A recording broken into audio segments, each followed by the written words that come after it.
नमस्कार दोस्तों, car compares में आपका स्वागत है। मेरा नाम है विनीत और आज हम आपके लिए लेके आए हैं एमजी के नए हेक्टर प्लस का कंपैरिजन टाटा की हैरियर के साथ, जहां हम देखेंगे कि दोनों में से कौन सी कार में सेफ्टी सहित बेहतर फीचर्स आते हैं, वो भी उनके प्राइसेस को मायने में रखते हुए। किसका पिकअप बेहतर है, कौन सी कार ज्यादा स्मूथ है, किसका माइलेज बेहतर है, दोनों में से कौन से कार की पकड़ और सस्पेंशन कंफर्ट बेहतर है, कौन से कार में आपको अच्छी अंदरूनी जगह और बेहतर सीटिंग कंफर्ट मिलेगी, किसकी इंटीरियर्स सुपीरियर है और मेनली किसका टिकाऊपन और आफ्टर सेल्स सर्विस बेहतर है। जिसके बाद हम आपको इसी वीडियो में बताएंगे कि इन दोनों में से कौन सी कार आपको बेस्ट सूट करेगी, वो भी सही कारणों के साथ। दोस्तों, बात करते हैं दोनों की कीमत की और उनके वेरिएंट्स में आने वाले फीचर्स की। एमजी हेक्टर प्लस के सुपर एमटी वेरिएंट की प्राइस है लगभग 19 लाख रुपए ऑन रोड दिल्ली।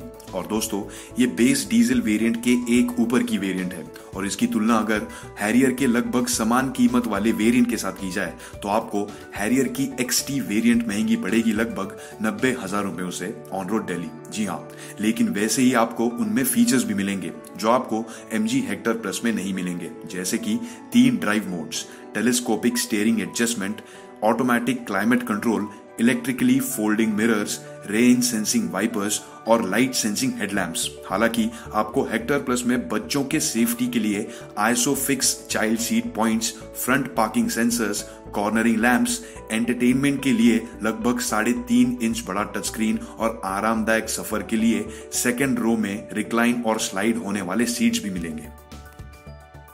वैसे ही हेक्टर प्लस की अगर स्मार्ट वेरिएंट की बात की जाए तो उसकी प्राइस है लगभग 21 लाख रुपए ऑन रोड दिल्ली और इस वेरिएंट की तुलना में आपको हैरियर का XZ मिलेगा जो आपको सस्ता पड़ेगा लगभग 40,000 रुपयों से। और तो और इस डिफरेंस में आपको हैरियर में ऐसे फीचर्स मिलेंगे जो आपको हेक्टर प्लस में नहीं मिलेंगे, जैसे कि सेफ्टी के तौर पे कर्टन एयरबैग्स और हिल डिसेंट कंट्रोल, फिर automatic climate control, rain sensing wipers और लाइट सेंसिंग हेडलैम्प्स के अलावा आपको 6 ड्राइव मोड्स भी मिलेंगे जो आपको हेक्टर प्लस में नहीं मिलेंगे।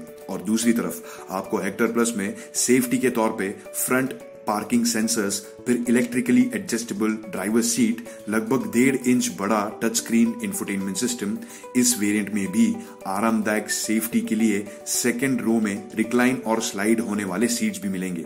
लेकिन दोस्तों, जब हेक्टर प्लस के शार्प पेट्रोल ऑटोमेटिक की बात आती है तो वहां पे पासा पलट जाता है। चलिए देखते हैं कैसे। दोस्तों, सबसे पहले तो आपको हेक्टर प्लस का ये वेरिएंट सस्ता पड़ेगा लगभग 1.5 लाख रुपयों से ऑन रोड दिल्ली। जी हाँ, और तो और दोनों के फीचर्स की तुलना में आपको हेक्टर प्लस में ज्यादा फीचर्स भी मिलेंगे, जैसे कि panoramic sunroof, tyre pressure monitoring system, electrically adjustable driver seat, heated mirrors, लगभग 2 इंच बड़ा टच स्क्रीन इंफोटेनमेंट सिस्टम और भी बहुत कुछ जो आप वीडियो पॉज करके भी देख सकते हो। और दूसरी तरफ आपको हैरियर में सेफ्टी के तौर पे कर्टन एयरबैग्स, हिल डिसेंट कंट्रोल, 6 ड्राइविंग मोड्स और एक पार्सल शेल्फ मिलेगा जो आपको हेक्टर प्लस में नहीं मिलेगा। लेकिन अगर दोनों में कुछ कॉमन है तो वो है सेफ्टी रेटिंग्स। जी हाँ, क्योंकि याद रहे दोस्तों, जब दोनों के एनकैप रेटिंग्स की बात आती है तो हैरियर टाटा मोटर्स ने बनाई है जो सेफ्टी के मामले में बिल्कुल कॉम्प्रोमाइज नहीं करते, भले ही थोड़े से फीचर्स कम ही क्यों ना करने पड़े। और इसीलिए उनके कार्स को 4 स्टार और 5 स्टार रेटिंग्स मिलते हैं, नेक्सॉन, टाइगोर, टिएगो और एल्ट्रॉस समेत। और दूसरी तरफ है हेक्टर प्लस, जिसके अभी तक तो एनकैप रेटिंग्स नहीं आए हैं, लेकिन उसके जैसे ही सिमिलर जो कार आती है, यानी कि उनकी बाओजुन 530 जो हेक्टर प्लस से बहुत सारी चीजें और फीचर्स शेयर करती है, उसको सी एनकैप जो यूरो एनकैप जैसे ही है, उसमें उसको 5 स्टार रेटिंग मिलते हैं। दोस्तों, जब दोनों के पिकअप और स्मूथनेस की बात आती है तो आपको हेक्टर प्लस और हैरियर दोनों में फिएट सोर्स्ड 2 लीटर का डीजल इंजन मिलेगा। और इस वीडियो में हम सिर्फ डीजल इंजन को कंपेयर करेंगे और आप फर्क देखोगे तो हेक्टर प्लस में आपको हैरियर से बस 3 PS से ज्यादा पावर मिलेगा, जो अपनी रोजमर्रा की जिंदगी में उतना फर्क नहीं पड़ता। और टॉर्क की बात करें तो वो समान है, लेकिन दोनों का पावर और टॉर्क डिलीवरी टाइम भी समान है और इसीलिए दोनों का पावर टू वेट और टॉर्क टू वेट रेशियो देखोगे तो नंबर्स समान है, जिससे ये साफ साफ प्रूव होता है कि हेक्टर प्लस एकदम थोड़ा सा बेहतर है।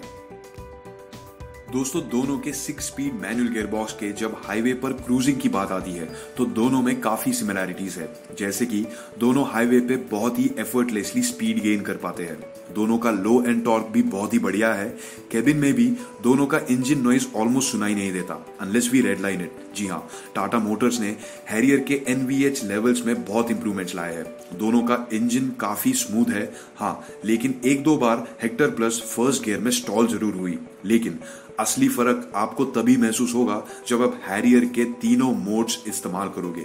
यहाँ आपको इंजन के 3 अलग बर्ताव महसूस होंगे, जो है सिटी, इको और स्पोर्ट्स मोड, जहाँ हैरियर के इंजन का मैपिंग अलग अलग किया गया है अलग अलग जगह इस्तेमाल करने के लिए। सबसे पहले तो आप जब कार चालू करोगे तो वो सिटी मोड में ही रहता है, जिसका बर्ताव हमने अभी अभी बताया।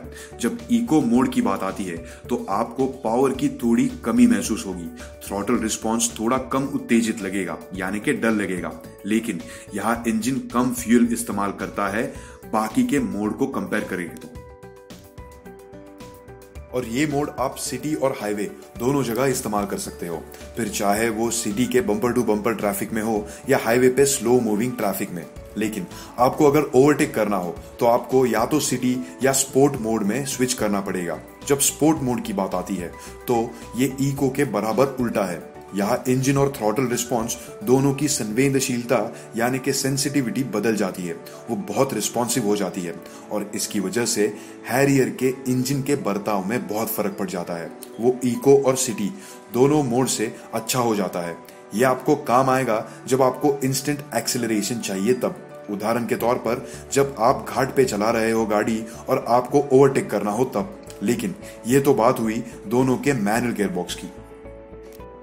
दोस्तों MG ने हेक्टर प्लस में फिलहाल तो कोई ऑटोमेटिक गियरबॉक्स नहीं दिया है, लेकिन हैरियर में आपको एक 6 स्पीड ऑटोमेटिक गियरबॉक्स जरूर मिलेगा, जिसमें आपको वेट और ऑफ रोड मोड भी मिलते हैं, जो ऑटोमेटिक गियरबॉक्स के साथ अच्छे से काम करने के लिए टाटा मोटर्स ने ट्यून किया है। और ये गियरबॉक्स की तुलना में आपको हेक्टर प्लस का गियरबॉक्स ज्यादा कंट्रोल देगा कार पे, क्योंकि हैरियर का ये ऑटोमेटिक गियरबॉक्स सिटी ड्राइविंग के लिए ट्यून किया गया है, जिसकी वजह से ये गियरबॉक्स बहुत ही जल्दी अपशिफ्ट करता है लेकिन जल्दी डाउनशिफ्ट नहीं करता, जिसकी वजह से आपको कार को कंट्रोल में रखने के लिए शायद मैनुअल या स्पोर्ट मोड का इस्तेमाल करना पड़ेगा। दोस्तों अब बात करते हैं दोनों के ARAM माइलेज के बारे में और उनके वजह से होने वाले सालाना खर्चे के बारे में। जब इनके माइलेज की बात आती है तो सबसे पहले तो दोनों मैनुअल गियरबॉक्स के ARAM माइलेज में आधे kmpl का भी फर्क नहीं है और हैरियर के ऑटोमेटिक गियरबॉक्स का माइलेज है 15 kmpl। और इसकी वजह से दोनों के अगर हाईवे के रनिंग का सालाना खर्चा अगर निकाला जाए तो उनमें भी ज्यादा फर्क नहीं है। दोस्तों जब दोनों के पकड़ और सस्पेंशन कंफर्ट की बात आती है तो सबसे पहले तो हेक्टर प्लस वही प्लेटफॉर्म पे बनी है जिस पे हेक्टर बनी है, यानी कि वो स्पेशली इंडियन रोड्स के लिए डिजाइंड है, जहां उसके सस्पेंशन थोड़े से नरम है। यानी आप स्पीड ब्रेकर्स पे, उबड़ खाबड़ रस्तों पे, छोटे से गड्ढों के ऊपर से भी गाड़ी अगर चलाओगे तो आपको शायद ही कुछ महसूस होगा। यानी कि सिटी में आपको हेक्टर प्लस एक आरामदायक राइड दे पाएगी। आप थोड़ा सा स्पीड भी अगर बढ़ाओगे तो भी आपको कुछ ज्यादा महसूस नहीं होगा। दूसरी ओर हैरियर का सस्पेंशन थोड़ा सा कड़क है हेक्टर प्लस से, लेकिन इसका मतलब ये नहीं होता कि आप सिटी के ऊबड़ खाबड़ रास्तों पे अनकंफर्टेबल हो जाओगे। जी नहीं, लेकिन वो थोड़ा सा कम नरमपन आपको महसूस होगा। यानी कि आप जब पॉटहोल से या स्पीड ब्रेकर्स के ऊपर से गाड़ी चला रहे हो तब आपको थोड़ा सा झटका महसूस होगा। जब हाईवे की बात आती है तो हेक्टर प्लस के नरम सस्पेंशन की वजह से आपको एक कंफर्टेबल राइड मिलेगी। वहां के थोड़े से खराब पैचेस भी वो सहन कर लेगी, आप तक नहीं पहुंचेंगी। लेकिन घाट के टर्न्स में चलाने की बात जब आती है तब आपको थोड़ा सा रोल जरूर महसूस होगा। यह आपको हैरियर में महसूस नहीं होगा क्योंकि उसकी स्ट्रेट लाइन स्टेबिलिटी तो बेहतर है ही, लेकिन वो हाईवे पे ऐसे उछल के नहीं चलती जैसे कि हेक्टर प्लस।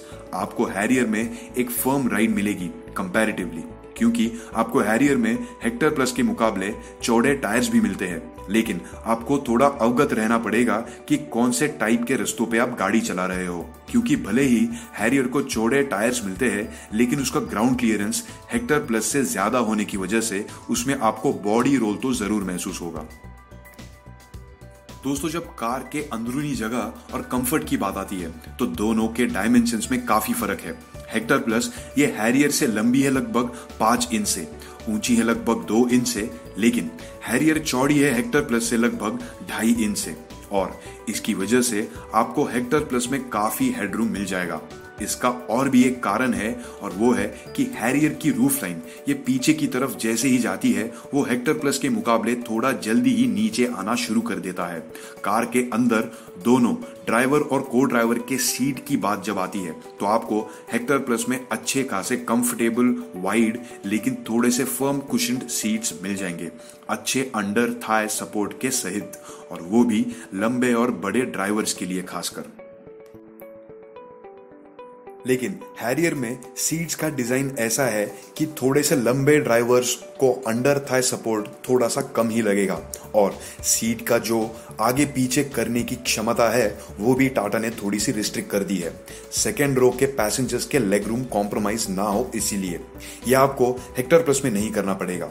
हाँ, लेकिन हैरियर में आपको लंबर सपोर्ट जरूर मिलेगा।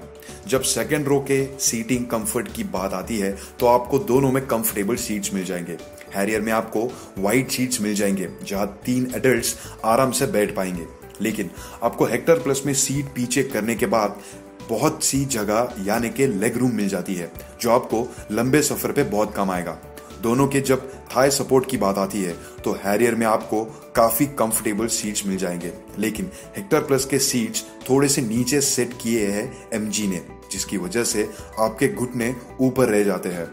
जब हेक्टर प्लस के थर्ड रो सीटिंग की बात आती है तो हेक्टर प्लस में आपको जगह ज्यादा नहीं मिलेगी, लेकिन बच्चों के लिए परफेक्ट जगह है, ये खुद एमजी कहता है, और आपको हैरियर में ऑलमोस्ट 2.5 गुना बूट स्पेस मिल जाएगा। दोस्तों, अब बात करते हैं दोनों के इंटीरियर्स की। हैरियर में आपको ओकवुड फिनिश के, जी हाँ, सिर्फ फिनिश का पैनलिंग मिलेगा, जहां वो एक्चुअली ओकवुड नहीं है लेकिन बहुत ही सिमिलर फिनिश है। सीट्स को भी परफोरेटेड ओक ब्राउन अपहोल्स्ट्री मिलती है जो आपको पहले ही नजर में शायद पसंद ना आए, लेकिन थोड़े दिनों बाद जरूर आपको आदत हो जाएगी। जब इंटीरियर प्लास्टिक की क्वालिटी की बात आती है तो हैरियर के प्राइस के हिसाब से आपको इंटीरियर अच्छा लगेगा। कई जगह बढ़िया है और कई जगह थोड़ा सा चीप लगेगा, स्पेशली हेक्टर प्लस के इंटीरियर से कंपेयर करने के बाद, क्योंकि हेक्टर प्लस में आपको सॉफ्ट प्लास्टिक अलग अलग कलर में लेदर स्टिच मिलेगा। हेक्टर प्लस में आपको डार्क थीम भी मिलेगा, लेकिन दोनों में मुख्य डिफरेंस ये है कि हैरियर में आपको हेक्टर प्लस से ज्यादा बटन्स मिलेंगे, क्योंकि ज्यादातर ऑपरेशन आप उसके बड़े टच स्क्रीन से ही कर सकते हो। लेकिन बाकी के जो भी बटन्स है वो क्वालिटी बहुत अच्छी लगती है। लगता है एमजी ने उनको लास्ट करने के लिए अच्छी क्वालिटी दी है, लेकिन वो प्रूव होना बाकी है।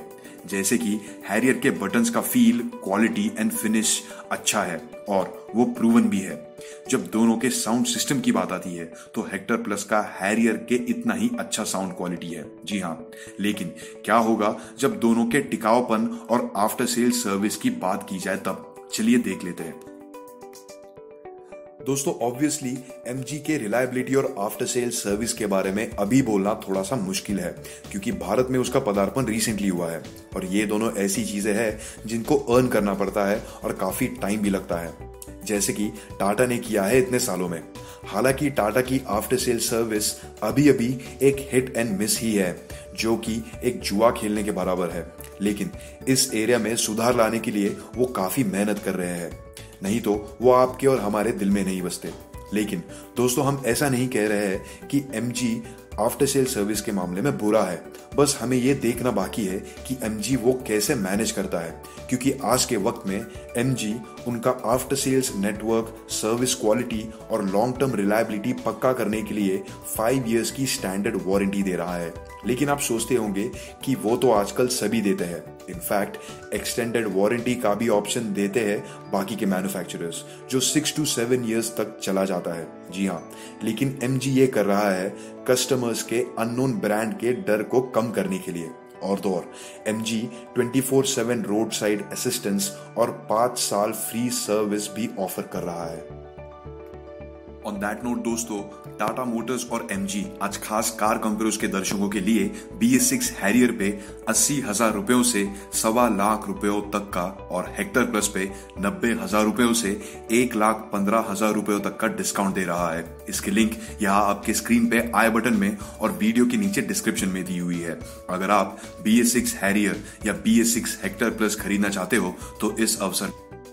दोस्तों अब बात करते हैं इस वीडियो के कंक्लूजन के बारे में, यानी कि वर्डिक्ट। और हर बार की तरह हम आपको बताएंगे कि इन दोनों में से आपके लिए सिटी के लिए कौन सी ज्यादा गाड़ी सूट होगी, फिर हाईवे के लिए कौन सी ज्यादा सूट होगी, और फिर दोनों सिटी और हाईवे के लिए कौन सी गाड़ी सूट होगी। दोस्तों सबसे पहली बात तो सिटी की जब बात आती है तो आपको एक ऑटोमेटिक सूट होगी, और हम यहाँ आपको टाटा हैरियर की डीजल ऑटोमेटिक सजेस्ट करेंगे, क्योंकि याद रहे दोस्तों यहाँ हम सिर्फ दोनों के डीजल वेरिएंट्स कंपेयर कर रहे हैं। सबसे पहली बात तो हेक्टर प्लस में कोई डीजल ऑटोमेटिक नहीं आता, और दोनों में समान इंजन आने की वजह से आप पावर और टॉर्क में बिल्कुल कॉम्प्रोमाइज नहीं करोगे। आपको अंदरूनी जगह के साथ साथ ज्यादा बूट स्पेस भी मिल जाएगा, और हैरियर में आपको 3 ड्राइव मोड्स भी मिल जाते हैं, जिसकी वजह से आप कार को आपके दिन के प्लान के हिसाब से इस्तेमाल कर सकते हो। यानी कि अगर आज आप सिर्फ सिटी में गाड़ी यूज करने वाले हो तो आप सिटी मोड तो यूज डेफिनेटली कर सकते हो, लेकिन आप इको मोड में भी ज्यादा से ज्यादा माइलेज पा सकते हो। और आजकल तो रस्तों पे ज्यादा भीड़ भी नहीं होती, और द बेस्ट पार्ट इज आप ये इको मोड हाईवे पे भी इस्तेमाल कर सकते हो। और हैरियर की हाईवे की पकड़ और संतुलन तो आपने देखी ही है, और इसके सिवाय हैरियर के लगभग दुगने बूट स्पेस के सिवाय टाटा मोटर्स का सर्विस नेटवर्क भी एमजी से लगभग 20 गुना ज्यादा है। जी हाँ, और तो और हैरियर का ऊबड़ खाबड़ रस्तों पे कैसा प्रदर्शित करती है ये तो आपने देखा ही है। तो दोस्तों ये था हमारा comparison video MG Hector plus और टाटा हैरियर के बीच। अगर आपको ये वीडियो पसंद आया हो तो इसे लाइक कीजिए, कमेंट कीजिए और इसे शेयर कीजिए, और हमारे चैनल कार कंपेयर्स को सब्सक्राइब करना मत भूलिए। धन्यवाद।